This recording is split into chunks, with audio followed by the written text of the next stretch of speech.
Hey everyone, and welcome grade 9 students of St. Paul American School Clark. We are jumping right into an explainer today that is absolutely going to level up your literary skills and get you totally equipped for success at top universities worldwide. You know, our high school program is all about building up that critical thinking and global perspective, and this session, it's a huge step on that journey. We're going to master exactly how to identify and analyze a story's setting, figure out how it directly impacts conflict and character, and really dissect how authors use specific imagery to pull it all together.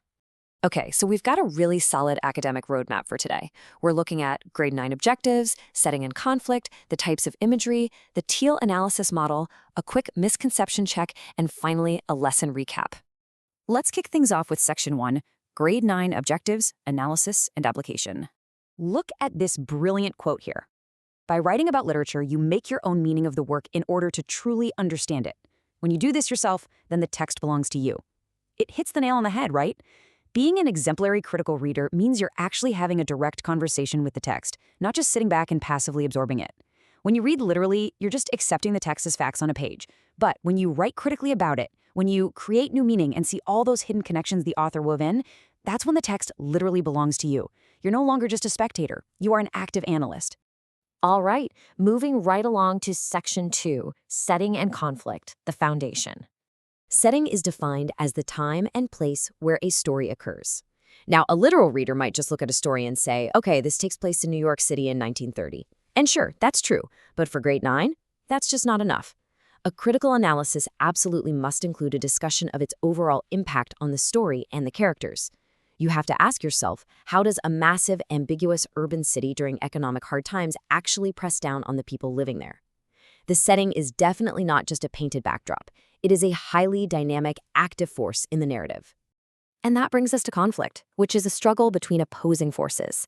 Think of conflict as the absolute engine of the plot. Without it, well, you simply don't have a story. This struggle can be external, like a character fighting against nature, or society, or maybe another person. Or it can be internal, where a character is struggling against themselves. So here's the crucial takeaway. A hostile setting very often acts as that external force that drives a character's internal struggle. The outside world is literally creating the turmoil inside. Which leads us perfectly into Section 3, the types of imagery, engaging the senses. So, to understand exactly how a setting impacts a character, writers use imagery to show rather than tell. We've got our sensory categories here: visual for sight, auditory for sound, tactile or kinesthetic for touch, olfactory for smell, gustatory for taste, and organic for internal sensations. You see, imagery isn't just about what things look like. It's language that evokes all human senses, giving us this shared language to really experience the text. A quick pro tip for you: never just drop the word imagery into your essays. Always be specific. Are we talking visual, auditory, tactile? Naming the specific sense shows you're actually reading closely and critically. Let's zoom in on organic imagery for a second. This refers specifically to descriptions of internal sensations like hunger, fatigue, fear, or joy. A classic example is the novel Hatchet. The setting leaves the main character completely isolated in the wilderness, right? And the author writes that his hunger screamed for food. That is a brilliant illustration of organic imagery driving an internal conflict. The external setting deprived him of resources, which forces this incredibly intense organic sensation of hunger that completely drives his behavior. Okay, jumping into Section 4, the teal analysis model, a structured approach. So, how do we actually write about all this in a formal essay? Let's introduce a really professional framework from Matrix Education. It's the teal structure: technique, example, effect, and link. You identify the technique, you provide the example quote, explain its effect, and then link it straight back to your main argument. Using this is a real game changer because it completely prevents you from just summarizing the plot. It practically forces you to prove exactly how the author's choices are creating meaning. Let's look at this application to Shakespeare's The Tempest. You can see exactly how a critical reader breaks down multiple types of imagery to prove how a setting impacts a character's conflict.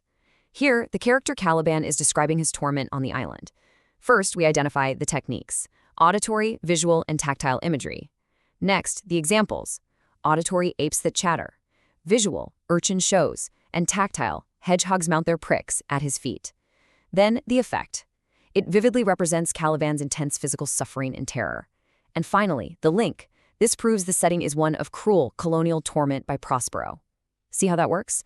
The TEL structure is practically foolproof and incredibly effective for building a strong analysis. All right, moving into section 5, misconception check, sensory effectiveness.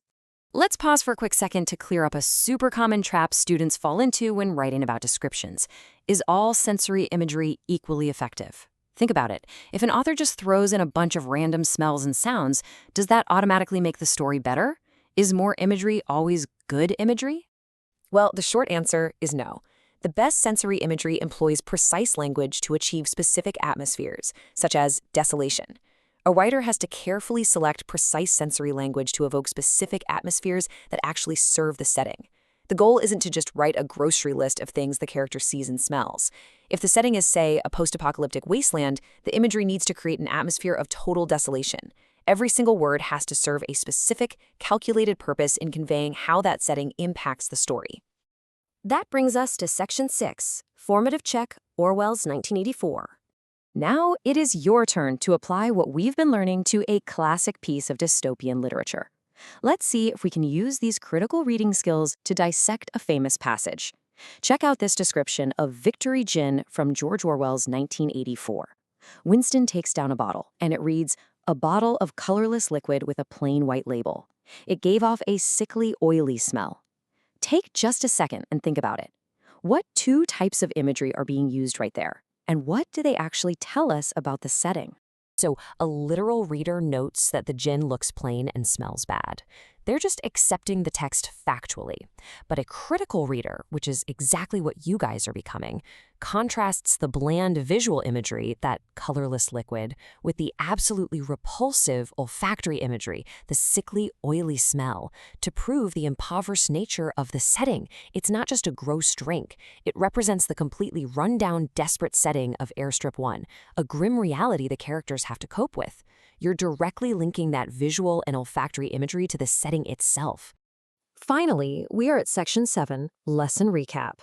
Let's quickly lock in the critical tools you've gained today. We've mastered some core concepts here. Setting goes way beyond just time and place. It actively impacts characters.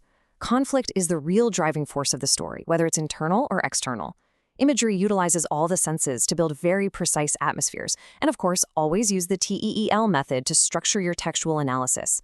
Remember, your ultimate goal is to analyze how the setting acts as a force driving conflict, and you prove it by dissecting the author's precise imagery. Setting is a catalyst, and you've now got the tools to prove exactly how it works. I'm going to leave you with this final provocative thought. If you were to describe the setting you are sitting in right now using organic and tactile imagery, what hidden internal conflicts might you reveal? Applying these literary skills to your own world is exactly how you develop a truly global perspective. Take a look around your room. What tactile and organic imagery would you use?